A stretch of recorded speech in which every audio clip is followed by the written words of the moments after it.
Hello, everybody. In this session, we are talking about the current ratio.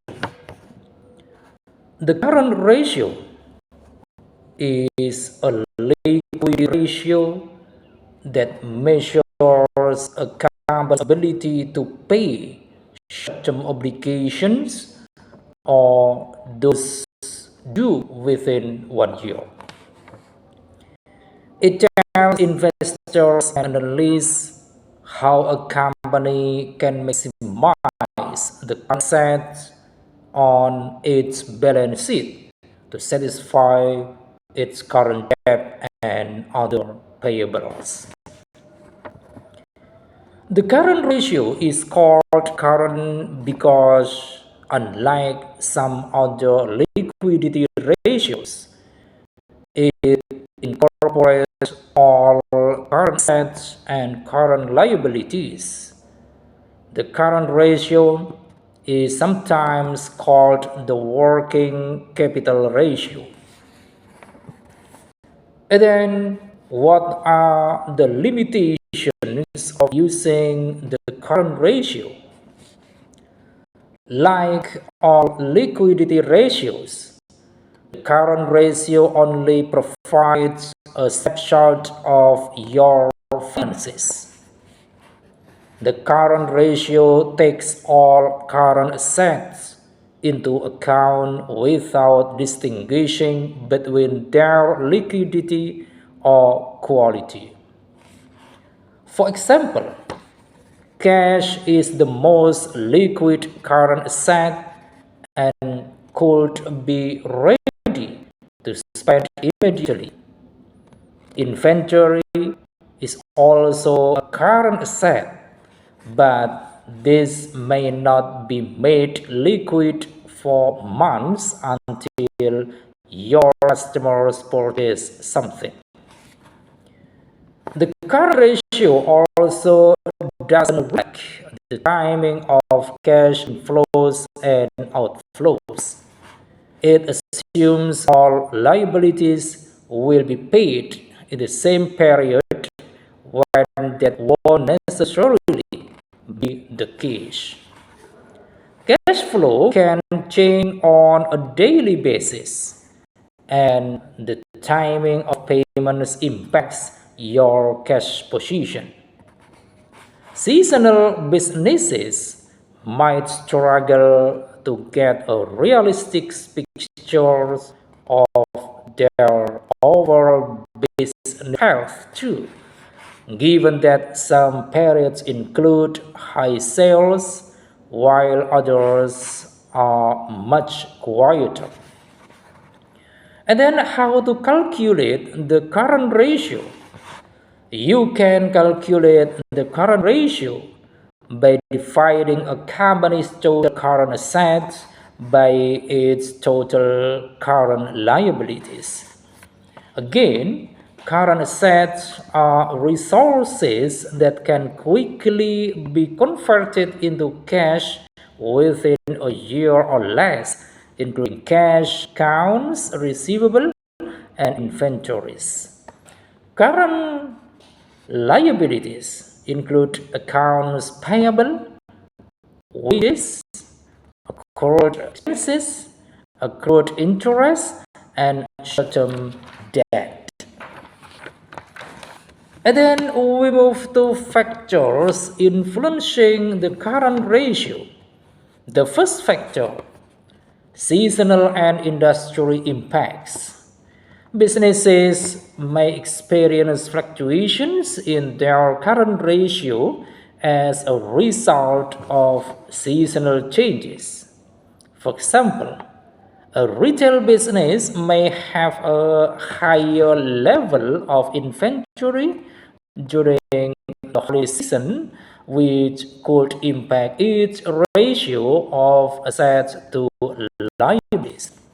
Further, a company may need to borrow more during slow seasons for its operations, which could also impact the current ratio. The second factor, variability in asset composition. Potential investors leveraging the current ratio should keep in mind that the assets of companies can vary quite a bit, and businesses with significantly different asset compositions can end up with the same current ratio. And then, what is a good current ratio for the company? A good current ratio will depend on your industry and the size of your business. Some business models have inherently higher current liabilities and operational expenses than others, while larger companies typically have higher current ratios because they command greater revenues. If a company's current ratio is above 1.00, it has sufficient current assets to cover its current liabilities. If a company's current ratio is 1.50 or above, it has ample working capital to cover all current liabilities.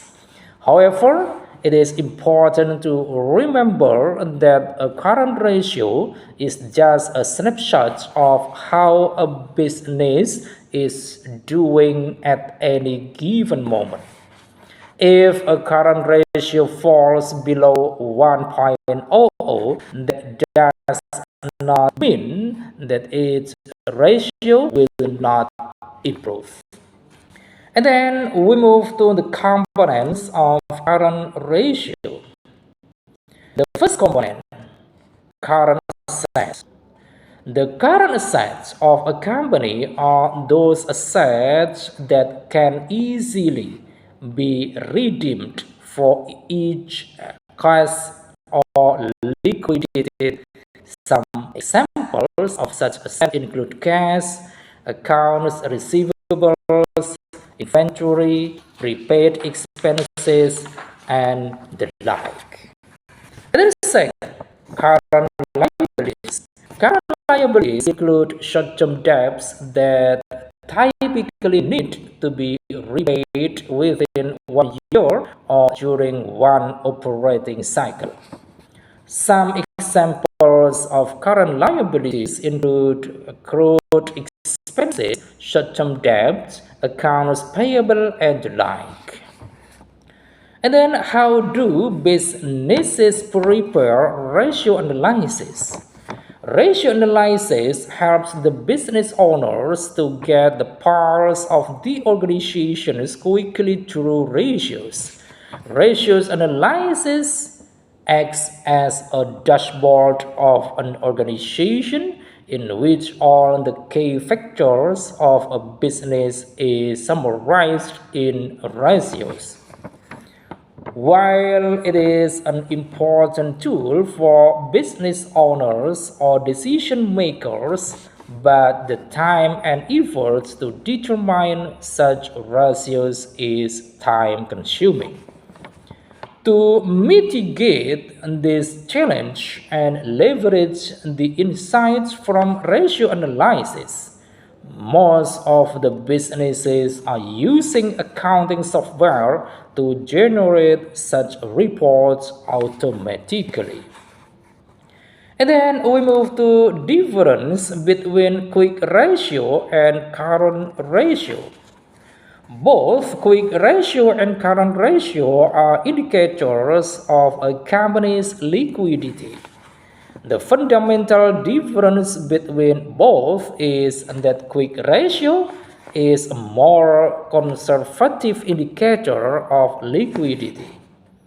The current liabilities taken into account in both cases are the same, but for the current assets part, quick ratio doesn't include comparatively less liquid assets like inventory, prepaid expenses, and other current assets that are less liquid. And then, why is the current ratio important for your business? The first reason, to inspire confidence in banks and investors. A strong current ratio proves you have enough liquidity to pay back short-term liabilities. This means less risk involved in investment.